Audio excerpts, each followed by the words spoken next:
Friends, Namaste. I welcome you all for the geography round of thematic approach to clear prelims paper. आज के geography के important themes में हम दो core areas को analyse करेंगे।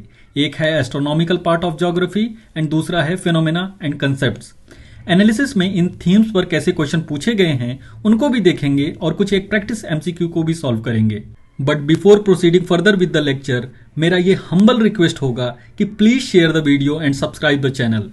सो मैं बात कर रहा था ज्योग्राफी के एक important themes that is astronomical part of geography से यूपीएससी क्या और कैसा क्वेश्चन पूछता है।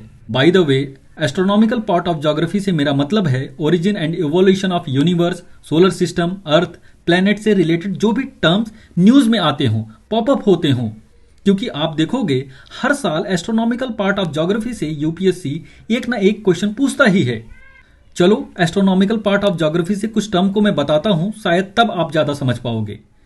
तो फ्रेंड्स, क्या आपने black hole, singularity, event horizon, standard model, sunspot cycle, seismic noise, string theory, gravitational waves, कोई एस्टेरॉइड्स, कॉमेट्स, मेटेरॉइड्स एंड उनसे रिलेटेड टर्म के बारे में सुना है? आई एम श्योर आपने सुना होगा और इनमें से कई पर तो यूपीएससी ऑलरेडी क्वेश्चन पूछ चुका है। लाइक ये देखो, LIGO एंड ग्रेविटेशनल वेव से रिलेटेड एस्पेक्ट पर क्वेश्चन को पूछा गया है। यहाँ पे देखो black hole and related astronomical phenomena पर क्वेश्चन को पूछा गया है। यहाँ पे देखो एक साथ इतने सारे terms, event horizon, singularity, string theory, standard model जैसे टर्म पर आपकी अंडरस्टैंडिंग को चेक कर रहा है। यहाँ पे एक प्रोजेक्ट ईलिजा एंड ग्रेविटेशनल वेव जैसे एस्ट्रोनॉमिकल फाइंडिंग पर क्वेश्चन को पूछा है। और यहाँ फिर से देखो ईलिजा एंड ग्रेविटेशनल वेव पर क्वेश्चन को पूछा है। What I want to convey by showing this question कि इस तरह के जो भी टर्म आपको करंट में मिले उनको जरूर एक बार देख लो। एक सिंपल सा एमसीक्यू आप सबके प्रैक्टिस के लिए दे रहा हूं, try to solve it.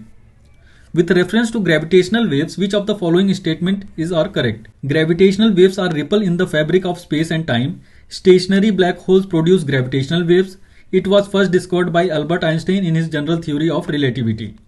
Answer आप सोच सकते हो, एक्सप्लेनेशन मैं देता हूं। ग्रेविटेशनल वेव्स के बारे में ब्रीफली आपको बता दूं, they are created when two black holes orbit each other और मर्ज। दैट इज, दो ब्लैक होल जब आपस में ऑर्बिट करते हैं या जब टकराते हैं तब ग्रेविटेशनल वेव्स और रिपल प्रोड्यूस होता है। बट ये जरूरी नहीं है कि ग्रेविटेशनल वेव्स बस दो ब्लैक होल के टकराने से ही प्रोड्यूस हो। They can be produced even from explosion of stars and some other cosmic process happening in the universe. But चूंकि ये ग्रेविटेशनल वेव्स बहुत वीक होते हैं, so to detect this waves उसके लिए जरूरी है कि जो भी बॉडी आपस में एक्सेलरेट और कोलाइड कर रही हो वो मैसिव हो। Example black hole, supernova etcetera. So statement 1 and 2 are correct.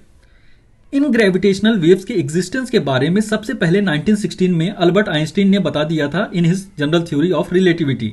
लेकिन डिस्कवर आइंस्टीन ने नहीं बल्कि लीगो द्वारा किया गया था, जिसके बारे में अभी हम देखेंगे भी। So statement 3 is wrong. बाकी कुछ फैक्ट्स की बात करूं तो ये जो वेव्स और रिपल्स होते हैं वो स्पीड ऑफ लाइट की रफ्तार से ट्रेवल करते हैं। अब सवाल आता है कैसे डिटेक्ट किया जा सकता है ग्रेविटेशनल वेव्स को। तो पहला तरीका जो है वो है LIGO। LIGO के बारे में आपको सिंपली बताऊं, एक एल शेप का टनल जैसा ऑब्जर्वेटरी होता है जिसमें एक एंड से लेजर पास किया जाता है।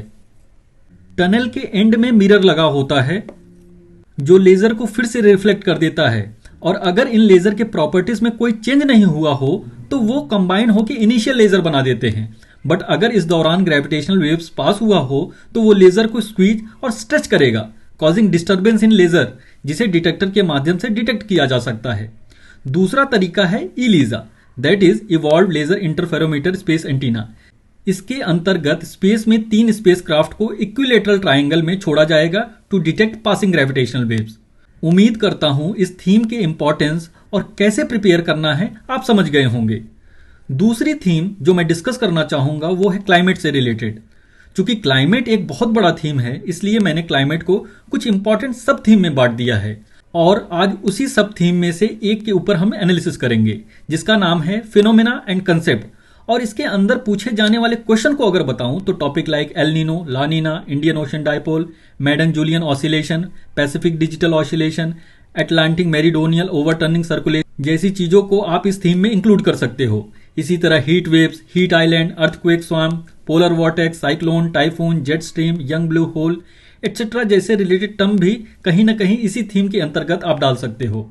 इनमें से कई टर्म्स के ऊपर यूपीएससी ऑलरेडी क्वेश्चन पूछ चुका है। लाइक ये देखो, लानीना एंड एल नीनो के बारे में पूछा है, ये एल नीनो मोडोकी के बारे में पूछा है, ये इंडियन ओशन डाइपोल के बारे में पूछा है, ये साइक्लोन के बारे में पूछा है, ये थंडरस्टॉर्म के बारे में पूछा है, ये जेट स्ट्रीम के बारे में पूछा है।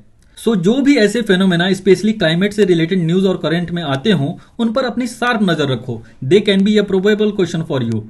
चलिए एक प्रैक्टिस एमसीक्यू दे रहा हूं, try to solve it. Consider the following statement regarding Paleocene Eocene thermal maximum period. It is estimated that Paleocene-Eocene thermal maximum period occurred about 56 million years ago. During this time, the Earth experienced a natural period of global warming triggered by a volcanic eruption. Several studies have shown that during this period, ocean acidification caused mass extinction in the deep ocean and there were changes in the biota in the surface of ocean. Friends, अगर PETM phenomena के बारे में आपको बताऊं क्या बात कर रहा है, तो ये 56 मिलियन ईयर पहले के टाइम पीरियड की बात कर रहा है, जब तब के एवरेज टेम्परेचर आज के एवरेज टेम्परेचर से 8 डिग्री ज्यादा हुआ करता था।